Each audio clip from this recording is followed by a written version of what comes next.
कोल्हापूर जिल्हा गोकुळ दूध संघाच्या बनावट सभासदांना सर्वोच्च न्यायालयाने दिलासा दिलेला नाही। केवळ 40 सेकंदात मंत्री हसन मुश्रीफ यांनी दाखल केलेली याचिका न्यायालयाकडून फेटाळण्यात आल्याचा दावा प्रकाश बेलवाडे यांनी पत्रकार परिषदेतून केला आहे। गोकुळच्या संबंधित सर्वोच्च न्यायालयामध्ये जी याचिका गेली, खरं म्हणजे आम्हाला त्यातनं गाफील ठेवलं गेलं। मी त्यामध्ये पार्टी असताना आम्हाला त्याचं इंटिमेशन दिलं गेलं नाही काहीच।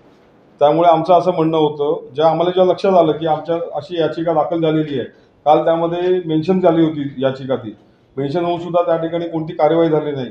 आज सकाळी ती याचिका मेन्शन होण्यापूर्वी आम्ही कालच संध्याकाळी त्यातलं कॅव्हेट दाखल केलं, आमची एंट्री त्या ठिकाणी रजिस्टर करून घेतली आणि आज सुनावणी सुरू झाल्यानंतर विदिन 40 सेकंड्स सर्वोच्च न्यायालयाच्या न्यायाधीशांनी फेटाळून लावलेली आहे ती याचिका। त्यामुळे तिकडे कोणती सुनावणी वगैरे काय झाल्याचं काय कारणच नाही। तिकडे 40 सेकंदात काय होऊ शकतं तुम्ही विचार करा। त्यांच्या वकिलाने बोलायला सुरुवात केली आणि इमिजिएट न्यायाधीशांनी उडून लावला तो विषय। जे काय ते तिकडे हायकोर्टमध्ये सुरू आहे ना, तिकडे जाऊन मांडा, एवढं स्पष्ट त्यांनी सांगितलेलं आहे। त्यामुळे फार तिकडे काही सुनावणी वगैरे काही विषय झाला नाही, आम्हाला बोलावं पण लागलं नाही। आमचे वकील ॲडव्होकेट सतीश तळेकर त्यांचे प्रतिनिधी त्या ठिकाणी उपस्थित होते। आम्ही सुद्धा या ठिकाणी VCच्या माध्यमातून मी सुद्धा उपस्थित होतो। त्यामुळे आम्ही सगळं बघितलेलं आहे।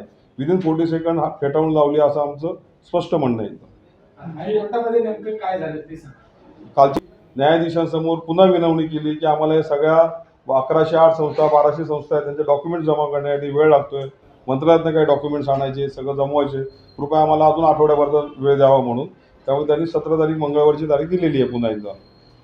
या सगळ्याचा गोकुळच्या निवडणुकीवर गोकुळवर काय परिणाम होणार? गोकुळवर काही वाईट परिणाम होणार नाही। गोकुळची निवडणूक ही सहकाराच्या तत्वानं अनुसरून झाली पाहिजे।